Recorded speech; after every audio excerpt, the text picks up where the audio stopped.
Hi guys, ಎಲ್ಲರಿಗೂ ಕೂಡ welcome back ಅಂತಾನೆ ಹೇಳ್ಬೋದು. ನಮ್ಮ ಬಿಗ್ ಬಾಸ್ ಕನ್ನಡ ಸೀಸನ್ 12 ಇವತ್ತಿನ ಶುಕ್ರವಾರದ ಬೆಳಗಿನ ಒಂದು ವೋಟಿಂಗ್ ರಿಸಲ್ಟ್ ಅನ್ನ ನೋಡ್ತಾ ಹೋಗೋಣ. ನಿಮಗೆಲ್ಲರಿಗೂ ಕೂಡ ಗೊತ್ತಿರುವ ಹಾಗೆ ನಮ್ಮ Bigg Boss Kannada season 12 top 6 ಕಂಟೆಸ್ಟೆಂಟ್ಗಳು ಉಳಿದುಕೊಂಡಿದ್ದಾರೆ ಅಂತಾನೆ ಹೇಳ್ಬೋದು. ಅದರಲ್ಲಿ ಈಗಾಗಲೇ ವಿನ್ನರ್ ಅನ್ನ ಯಾರು ಅಂತ ಡಿಸೈಡ್ ಮಾಡಲು ವೋಟಿಂಗ್ ಲೈನ್ಸ್ ಗಳು ಕೂಡ ಆನ್ ಆಗಿವೆ ಅಂತಾನೆ ಹೇಳ್ಬೋದು. ನಿಮಗೆಲ್ಲರಿಗೂ ಕೂಡ ಗೊತ್ತಿರೋ ಹಾಗೆ ನಮ್ಮ ಬುಧವಾರ ರಾತ್ರಿ ಒಂದು ವೋಟಿಂಗ್ ಲೈನ್ಸ್ ಗಳು ಆನ್ ಆಗಿವೆ. ಅವತ್ತಿಂದ ಹಿಡಿದು ಇವತ್ತು ಶುಕ್ರವಾರ ಬೆಳಿಗ್ಗೆ 6 ಗಂಟೆ ತನಕ ಯಾರಿಗೆ ಎಷ್ಟೆಷ್ಟು ಓಟ್ಗಳು ಬಂದಿವೆ ಅಂತ ಒಂದು ಕಂಪ್ಲೀಟ್ ಮಾಹಿತಿಯನ್ನ ಈ ಒಂದು ವಿಡಿಯೋದಲ್ಲಿ ನೋಡ್ತಾ ಹೋಗೋಣ. ನಾಳೆಯಿಂದ ಗ್ರ್ಯಾಂಡ್ ಫಿನಾಲೆ ಮೊದಲನೇ ಭಾಗ, ಅದರ ಜೊತೆಗೆ ರವಿವಾರದ 2ನೇ ಭಾಗದಲ್ಲಿ ವಿನ್ನರ್ ಯಾರು ಅನ್ನೋಂತ ವಿಚಾರ ಎಲ್ಲವೂ ಕೂಡ ತಿಳಿತಾ ಹೋಗ್ತದೆ.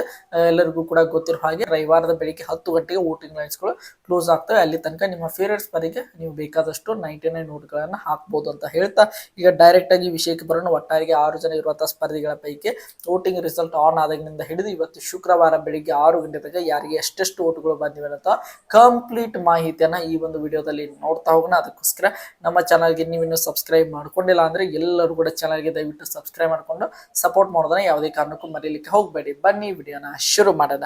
ಒಟ್ಟಾರೆಯಾಗಿ ನೋಡ್ತಾ ಹೋಗೋದಾದ್ರೆ 6 ಜನ ಇದ್ದಾರೆ. ಒಟ್ಟಾರೆಯಾಗಿ 6 ಜನ ಉಳಿದುಕೊಂಡಂತಹ ಸ್ಪರ್ಧಿಗಳ ಪೈಕಿ ಮೊದಲನೇದಾಗಿ 6ನೇ ಸ್ಥಾನದಲ್ಲಿ ಇರುವಂತಹ ಸ್ಪರ್ಧಿ ಯಾರು ಅಂತ ಈ ಒಂದು ವಿಡಿಯೋದಲ್ಲಿ ನೋಡ್ತಾ ಹೋಗೋದಾದ್ರೆ ಅದು ಬೇರೆ ಯಾರು ಅಲ್ಲ, ನಮ್ಮ ಧನುಷ್ ಗೌಡ ಅಂತಾನೆ ಹೇಳ್ಬೋದು. ನಮ್ಮ ಧನುಷ್ ಗೌಡ ಅವರು ಇವತ್ತಿನ ಒಂದು ವೋಟಿಂಗ್ ರಿಸಲ್ಟ್ ನಲ್ಲಿ ನಮ್ಮ ಧನುಷ್ ಗೌಡ 6ನೇ ಸ್ಥಾನವನ್ನ ಪಡೆದುಕೊಂಡಿದ್ದಾರೆ.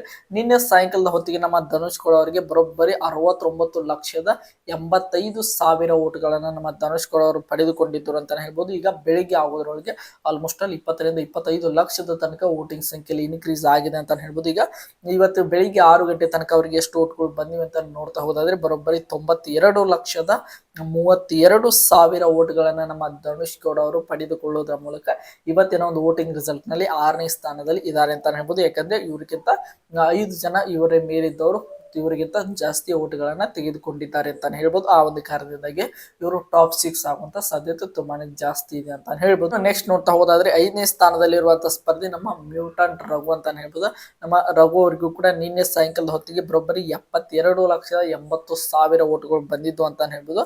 ಈಗ ಸಾಯಂಕಾಲದ ಹೊತ್ತಿಗೆ ಅವರಿಗೂ ಕೂಡ ಒಂದು ರೀತಿಯಾಗಿ 25 ಲಕ್ಷಕ್ಕೂ ಅಧಿಕ ಓಟ್ಗಳ ಸಂಖ್ಯೆಯಲ್ಲಿ ಇನ್ಕ್ರೀಸ್ ಆಗಿದೆ ಅಂತಾನೆ ಹೇಳ್ಬೋದು. ಈಗ ಬೆಳಿಗ್ಗೆ ಆಗೋದ್ರೊಳಗೆ ಅವರಿಗೆ ಬರೋಬ್ಬರಿಗೆ 98,64,000 ಓಟ್ಗಳನ್ನ ಪಡೆದುಕೊಳ್ಳುವುದರ ಮೂಲಕ ನಮ್ಮ ರಘು ಅವರು ಇವತ್ತಿನ ವೋಟಿಂಗ್ ರಿಸಲ್ಟ್ ನಲ್ಲಿ 5ನೇ ಸ್ಥಾನದಲ್ಲಿ ಇದ್ದಾರೆ ಅಂತ ಹೇಳ್ಬೋದು. ಇವರು ಹಾಗೆ ನಮ್ಮ ಧನುಷ್ ಅವರು ಇನ್ನೂ 1 ಕೋಟಿ ಮೈಲ್ ಸ್ಟೋನ್ ರೀಚ್ ಆಗಿಲ್ಲ. ಇವತ್ತು ಸಂಜೆ ಹೊತ್ತಿಗೆ ರೀಚ್ ಆಗುವಂತ ಸಾಧ್ಯತೆ ಜಾಸ್ತಿನೇ ಇದೆ, ಹಾಗೆ ಆಗ್ತಾನೆ ಅಂತ ಹೇಳ್ಬೋದು. ಇನ್ನು ಉಳಿದಿರುವಂತ 4 ಜನ ಸ್ಪರ್ಧಿಗಳಾದಂತ ಅಶ್ವಿನಿ, ಕಾವ್ಯ, ರಕ್ಷಿತಾ ಗಿಲ್ಲಿ ಅವರು ಈಗಾಗಲೇ 1 ಕೋಟಿ ಮೈಲ್ ಸ್ಟೋನ್ ಅನ್ನ ದಾಟಿದ್ದಾರೆ ಅಂತ ಹೇಳ್ಬೋದು.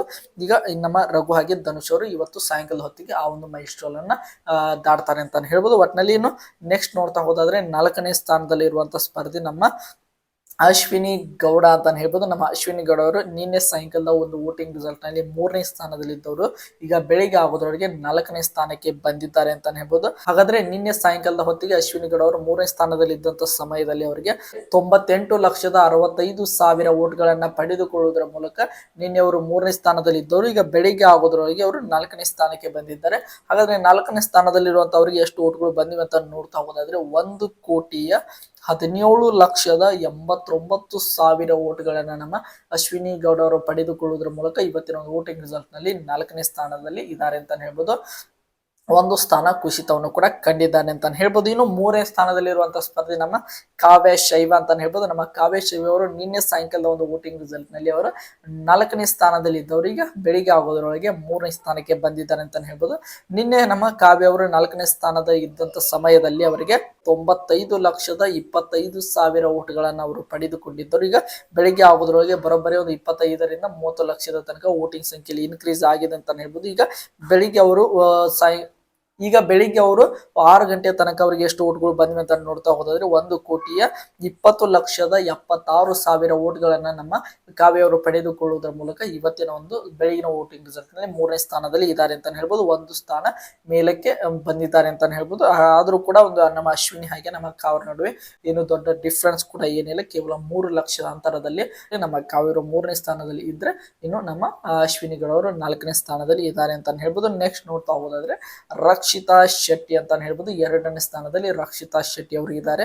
ನಮ್ಮ ರಕ್ಷಿತಾ ಶೆಟ್ಟಿ ಅವರಿಗೆ ನಿನ್ನೆ ಸಾಯಂಕಾಲದ ಹೊತ್ತಿಗೆ ಅವರಿಗೆ ಆಲ್ಮೋಸ್ಟ್ ಆಲ್ 1 ಕೋಟಿ ಮೈಲ್ ಸ್ಟೋನ್ ಅನ್ನ ರೀಚ್ ಆಗಿದ್ರು. ಆಲ್ಮೋಸ್ಟ್ ಆಲ್ ನಿನ್ನೆ ಅವರಿಗೆ 1,04,20,000 ಓಟ್ಗಳು ಬಂದಿದ್ದು. ಈಗ ಬೆಳಿಗ್ಗೆ ಆಗೋದ್ರೊಳಗೆ ಅವರಿಗೆ 38ರಿಂದ 40 ಲಕ್ಷದ ತನಕ ಅವರಿಗೆ ವೋಟಿಂಗ್ ಸಂಖ್ಯೆಯಲ್ಲಿ ಇನ್ಕ್ರೀಸ್ ಆಗಿದೆ ಅಂತ ಹೇಳ್ಬೋದು. ಹಾಗಾದ್ರೆ ಈಗ ಬೆಳಿಗ್ಗೆ 6 ಗಂಟೆ ತನಕ ಅವರಿಗೆ ಎಷ್ಟು ಓಟ್ಗಳು ಬಂದಿವೆ ಅಂತ ನೋಡ್ತಾ ಹೋದಾದ್ರೆ ನಮ್ಮ ರಕ್ಷಿತಾ ಶೆಟ್ಟಿ ಅವರಿಗೆ 1,40,20,000 ಓಟ್ಗಳನ್ನು ನಮ್ಮ ರಕ್ಷಿತಾ ಶೆಟ್ಟಿ ಅವರು ಪಡೆದುಕೊಳ್ಳುವುದರ ಮೂಲಕ ಇವತ್ತಿನ ಒಂದು ವೋಟಿಂಗ್ ರಿಸಲ್ಟ್ ನಲ್ಲಿ ಅವರು 2ನೇ ಸ್ಥಾನವನ್ನ ಪಡೆದುಕೊಂಡಿದ್ದಾರೆ ಅಂತ ಹೇಳ್ಬೋದು. ಇವತ್ತು ಸಾಯಂಕಾಲದ ಹೊತ್ತಿಗೆ ಅವರಿಗೆ ಆಲ್ಮೋಸ್ಟ್ ಆಲ್ 2 crore ಕೂಡ ರೀಚ್ ಆಗುವಂತ ಸಾಧ್ಯತೆ ಇದೆ. ನೋಡೋಣ, ಇಲ್ಲ ಅಂದ್ರೆ ಮಿನಿಮಮ್ 1 crore 75 lakh ತನಕ ಅಂದ್ರೆ ಕಡಾಖಂಡಿತಲ್ಲಿ ಹೋಗ್ತಾರೆ ಅಂತ ಹೋಗುವಂತ ಸಾಧ್ಯತೆ ಇದೆ ಅಂತ ಹೇಳ್ಬೋದು. ವೇಟ್ ಮಾಡಿ ನೋಡೋಣ ಏನಾಗ್ತದೆ ಅಂತ. ಒಟ್ಟಿನಲ್ಲಿ ನಮ್ಮ ರಕ್ಷಿತಾ ಶೆಟ್ಟಿ ಅವರ ಇವತ್ತಿನ ಒಂದು ವೋಟಿಂಗ್ ರಿಸಲ್ಟ್ ನಲ್ಲಿ ಅವರು 2ನೇ ಸ್ಥಾನವನ್ನ ಪಡೆದುಕೊಳ್ಳುವುದರ ಮೂಲಕ ಒಂದು ರೀತಿಯಾಗಿ ಟಾಪ್ 2 ಅಲ್ಲಿ ಇರುವಂತಹ ಸಾಧ್ಯತೆ ಜಾಸ್ತಿನೇ ಇದೆ ಅಂತ ಹೇಳ್ಬೋದು. ಇನ್ನು ಮೊದಲನೇ ಸ್ಥಾನದಲ್ಲಿರುವಂತಹ ಸ್ಪರ್ಧಿ ನಮ್ಮ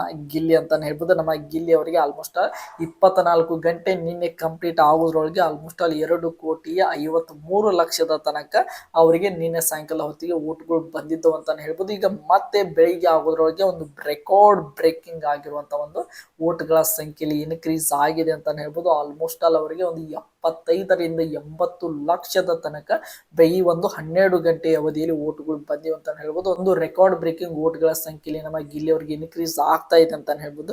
ಇವರಿಗೆ ಇನ್ಕ್ರೀಸ್ ಆಗುವಂತ ಸಾಧ್ಯತೆ ನೋಡಿದ್ರೆ ಆಲ್ಮೋಸ್ಟ್ ಅಲ್ಲಿ ಒಂದು ಮುಗಿಯುವ ಅಂದ್ರೆ ವೋಟಿಂಗ್ ಲೈನ್ಸ್ ಗಳು ಕ್ಲೋಸ್ ಆಗೋ ತನಕ 7ರಿಂದ 8 ಕೋಟಿ ರೀಚ್ ಆಗುವಂತ ಸಾಧ್ಯತೆ ಇದೆ. ವೇಟ್ ಮಾಡಿ ನೋಡೋಣ ಏನಾಗ್ತದೆ ಅಂತ. ಒಟ್ಟಿನಲ್ಲಿ ನಮ್ಮ ಗಿಲ್ಲಿ ಅವರಿಗೆ ನಿನ್ನೆ ಸಾಯಂಕಾಲ ಹೊತ್ತಿಗೆ 2.5 ಕೋಟಿ ಓಟ್ಗಳು ಬಂದಿದ್ದು. ಈಗ ಬೆಳಿಗ್ಗೆ ಆಗೋದ್ರೊಳಗೆ ಅವರಿಗೆ ಬರೋಬ್ಬರಿ 3,12,95,000 ಓಟ್ಗಳನ್ನ ನಮ್ಮ ಗಿಲ್ಲಿ ಅವರು ಪಡೆದುಕೊಳ್ಳುವುದರ ಮೂಲಕ ಇವತ್ತಿನ ಒಂದು ವೋಟಿಂಗ್ ರಿಸಲ್ಟ್ ನಲ್ಲಿ ಅವರು ನಂಬರ್ 1 ಪೊಸಿಷನ್ ಅನ್ನ ಪಡೆದುಕೊಂಡಿದ್ದಾರೆ. ಒಂದು ರೀತಿಯಾಗಿ ಟಾಪ್ 1 ಅಂತಾನೆ ಹೇಳ್ಬೋದು. ವಿನ್ನರ್ ಆಗುವಂತ ಸಾಧ್ಯತೆ ಇವರಿಗೇನೆ ಈಗ ಜಾಸ್ತಿ ಕಂಡು ಬರ್ತಾ ಇದೆ ಅಂತಾನೆ ಹೇಳ್ಬೋದು. ನೋಡೋಣ ಇನ್ನು ಈಗ ಸಾಯಂಕಾಲದ ಹೊತ್ತಿಗೆ ಒಂದು ರೀತಿಯಾಗಿ ಆಲ್ಮೋಸ್ಟ್ ಆಲ್ 4 crore ಅಂದ್ರೆ 4 ಕೋಟಿ ಕೂಡ ರೀಚ್ ಆಗುವಂತ ಸಾಧ್ಯತೆ ಇದೆ. ಅದನ್ನು ದಾಟಿ ಎಷ್ಟು ಹೋಗ್ತಾರೆ ಅಂತ ವೇಟ್ ಮಾಡಿ ನೋಡೋಣ. ಒಟ್ಟಿನಲ್ಲಿ ನಮ್ಮ ಗಿಲ್ಲಿ ಆಗಿರ್ಬೋದು ನಂಬರ್ 1 ಪೊಸಿಷನ್ ಅನ್ನ ಪಡೆದುಕೊಂಡ್ರೆ ನಮ್ಮ ರಕ್ಷಿತಾ ಶೆಟ್ಟಿ ಅವರು 2ನೇ ಸ್ಥಾನದಲ್ಲಿ ಇದ್ದಾರೆ. 3ನೇ ಸ್ಥಾನದಲ್ಲಿ ಕಾವ್ಯನ್, 4ನೇ ಸ್ಥಾನದಲ್ಲಿರುವಂತಹ ಅಶ್ವಿನಿ ಗೌಡ್ ಅಂತ ಹೇಳ್ಬೋದು.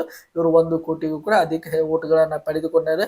ಧನುಷ್ ಹಾಗೆ ರಘುವರು ಇನ್ನು 1 ಕೋಟಿನೂ ಕೂಡ ರೀಚ್ ಆಗಿಲ್ಲ. ವೇಟ್ ಮಾಡಿ ನೋಡೋಣ. ಇವತ್ತು ಸಾಯಂಕಾಲದೊಳಗೆ 1 ಕೋಟಿ ರೀಚ್ ಆಗ್ತಾರಂತ. ಒಟ್ಟಿನಲ್ಲಿ ನಮ್ಮ ಗಿಲ್ಲಿ, ರಕ್ಷಿತಾ, ಕಾವ್ಯ ಅವರು ಟಾಪ್ 3 ಅಲ್ಲಿದ್ದಾರೆ. ನಮ್ಮ ಅಶ್ವಿನಿ, ರಘು, ಧನುಷ್ ಅವರು ಒಂದು ರೀತಿಯಾಗಿ ಬಾಟಮ್ 3 ಅಲ್ಲಿ ಇದ್ದಾರೆ.